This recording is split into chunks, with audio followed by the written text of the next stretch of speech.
Hello, hello, hello. Welcome to Solution Saturdays at 6 p.m. Eastern Standard Time. I'm Coach B, the CEO, co-creator of Extraordinary Outcomes. Don't forget to subscribe, share, like, leave a comment. Hit the StreamYard link in the description below if you would like to come on and discuss today's topic. Today's topic: 3 ways to manage high level stress. If you're looking for me on YouTube, you can find me at Coach B Dash, the CEO, and under Lila, Lila Boyer on Facebook.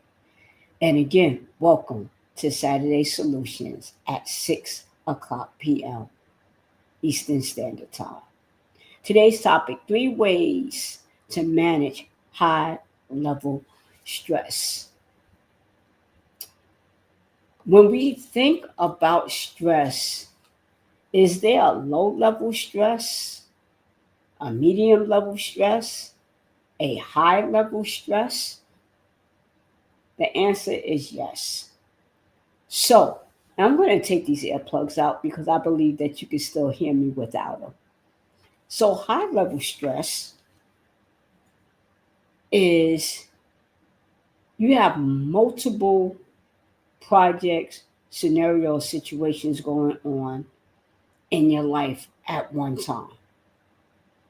It appears that when you get out of one thing, there's something else happening or going on, or there's a different expectation.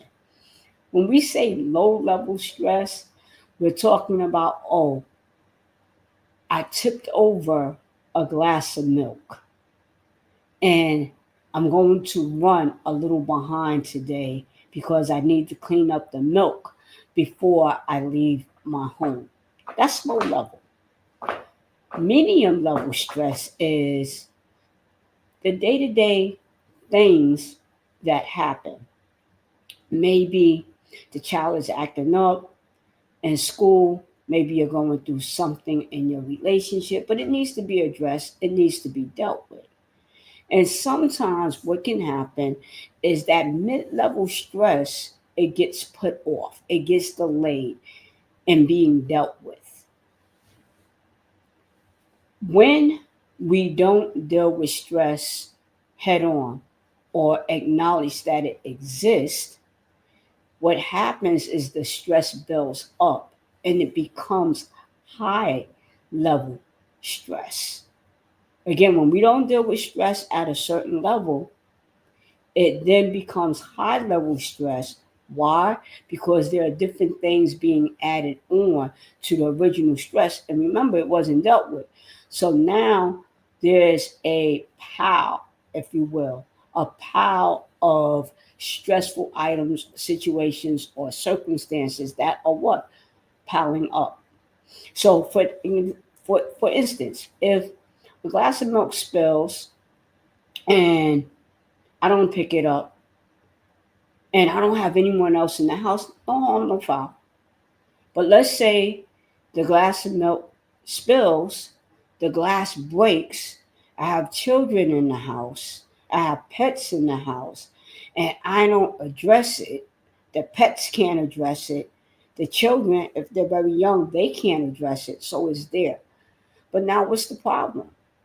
They can get injured because the glass is there, because the floor is wet, it is sticky. Now, something low level has now upped the level because there's another layer to it. A lot of times, what can happen, and you can leave a comment, you can say like, you can share, you can subscribe. If any of this resonates with you, you have one stressful situation. Maybe you don't have the time. Maybe you don't have the energy. Maybe you don't have the focus to be able to deal with it in real time. And you say, hey, I'm going to deal with that later. So it gets delayed. It gets pushed off. It kind of gets, kicked down the road a little bit. And then something else happens. And it adds to it. Now, the original stressor wasn't dealt with. Maybe it was big, maybe it was little, but it wasn't dealt with. A lot of times people don't even know that they are feeling stressed out until it's at a medium or high level. And I want to talk about two things that are very significant. I want to talk about signs and symptoms of stress. So, what are signs of stress? Signs are what people tell you. Hey, you seem a little bit irritable. You look like you're losing weight suddenly. You don't seem like yourself anymore. Those are signs. People are telling you what they are experiencing, what they are observing. I see there's someone out there watching. If you would like to leave a comment, feel free to do so and hit the like button. So they may say to you, hey, you don't look like yourself. You don't sound like yourself. What's going on? What's wrong? What's happening? And you might say, oh, nothing. It's not that big of a, no, it's not that big of a deal. It's small. I don't really want to talk about that. Let's talk about something else. And in the moment, it seems like it's taken care of. And as I said, life will go on and something else will happen. So the first thing that can get dealt with, we hear the signs because people are observing. They are telling us what they hear, what they see. Now you have symptoms of the stress. Maybe you're not eating right. Maybe you're overeating. Maybe you're not sleeping right. Maybe you're sleeping too much. Maybe you're late to things. Maybe it's hard to juggle things. It's hard to focus. You're irritable. So you're starting to see some things in yourself, the symptoms of the stress. So now we have both components covered. We have the signs and we have the symptom. The signs, what other people are seeing and saying in their observation about you. And then we have the symptoms, what you're actually feeling and experiencing for yourself. So we have the signs and the symptoms. What's missing? What's missing? Let's see if we can guess what's missing. We got the sign and we got the system. We got the signs, we got the symptoms. So what's missing? The solution. Because remember, the first thing has not been dealt with. So now we have something which is more complex. Now, instead of it being one thing, it could be three things, it could be four things, it could be five things. So, what normally happens when people have four or five things to deal with and they're unable to triage it, like this thing I'm going to deal with first, this is what I'm going to deal with second, this is what I'm going to deal with third. And one of the reasons why they might not be able to triage it is because now they're feeling overwhelmed. Now they have crossed that invisible line to burnout. And only thing they want to do is kind of shut it off. What do I mean by shut it off? Sometimes when people are stressed out, they don't want to get out of bed. Sometimes stress can look like depression. It can mimic depression. I don't want to get out of bed. I don't want to face the day. I just wish all of this just goes away. Sometimes it could look like, you know what? I'm just going to hang out all day, be with my friends, go here, go there. Avoidance. Not dealing with it. Now it looks like avoidance. So now what we have is we have emotional symptoms, we have mental symptoms, we have psychological symptoms of the stress, but it's not being dealt with. We got the signs, we got the symptoms, but we don't have the solutions. We got the signs, we got the symptoms, and now we need solutions on how to manage this high level stress. And for some people, high level stress means that they have a very demanding job. They work in A high demanding job, high intensity type of job. It's one project after another project. It's one client after another client. They can't seem to take a lunch break. It's just one thing after another. They're on their way home, be it by public transportation or they're commuting. And they're still thinking about how they can solve some situation that has happened at work. So they're still working. They're not on the clock, but they're still working. And depending on what industry you're in, you might even find yourself bringing work home. And the justification would be, well, I have more peace and quiet at home. I could focus on it. I don't have to worry about the telephone ringing. I don't have to worry about anybody knocking on my office door. I could actually get some things done. And eventually, what happens is that becomes a habit. It's a default way, it becomes a habit on how to deal with this highly stressful situation. But there's something else happening. If I'm working at home and I'm working at work, then that means that my personal time is being used working, which 9 times out of 10 means that there's something that's going to be lacking or not taken care of in my personal life. That's what it normally means. And notice I kind of changed it up from you to me, and sometimes I'll do that. And I'll do that rather consciously because sometimes I like to use myself as an example.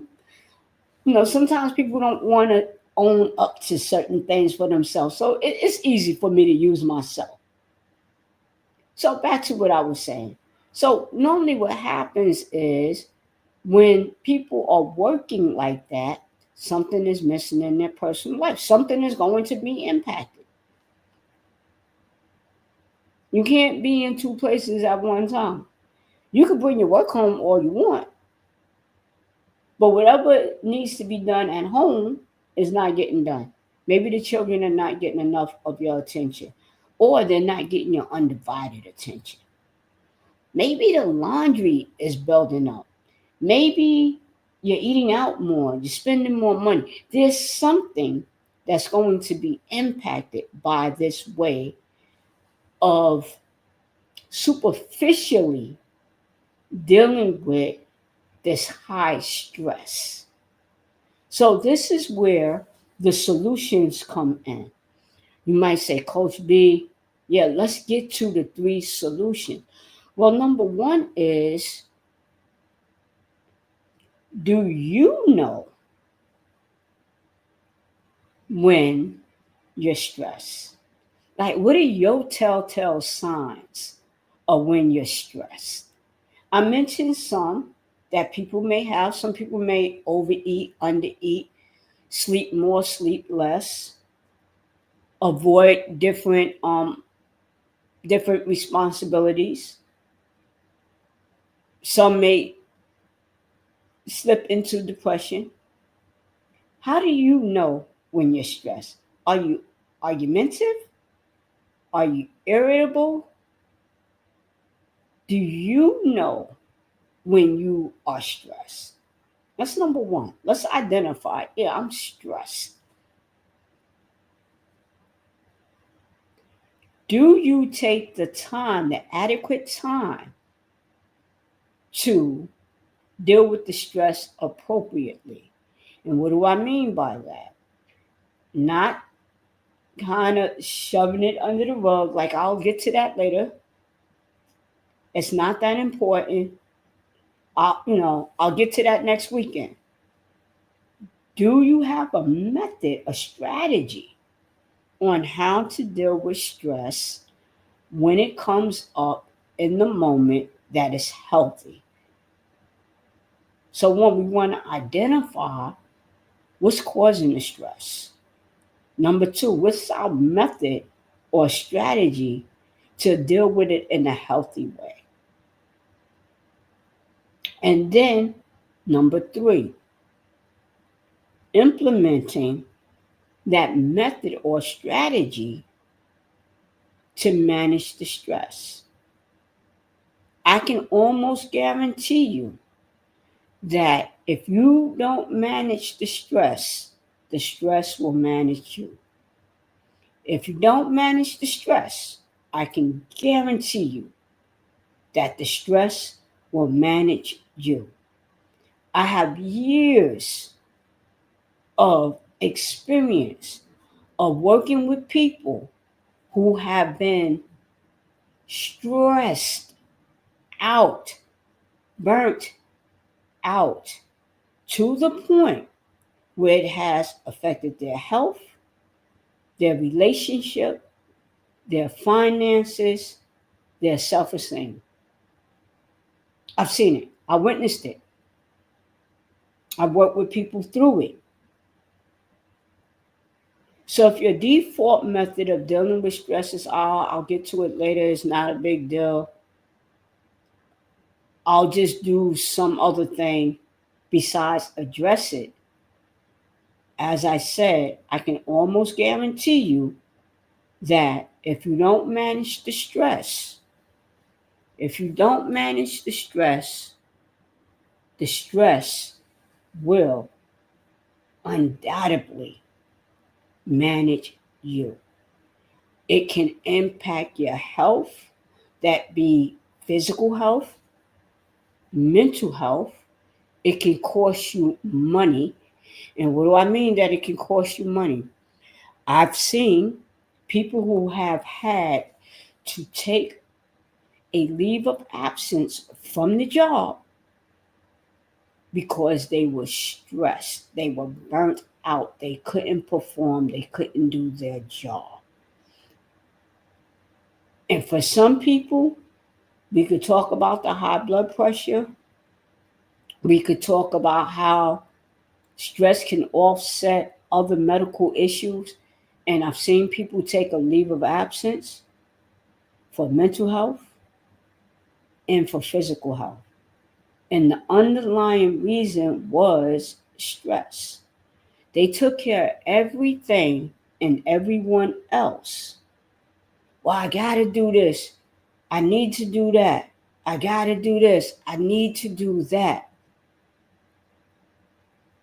And they didn't take time out to take care of themselves. So, what's the 3 ways to manage high level stress? One, you have to identify what are your personal symptoms, because everybody's is not the same.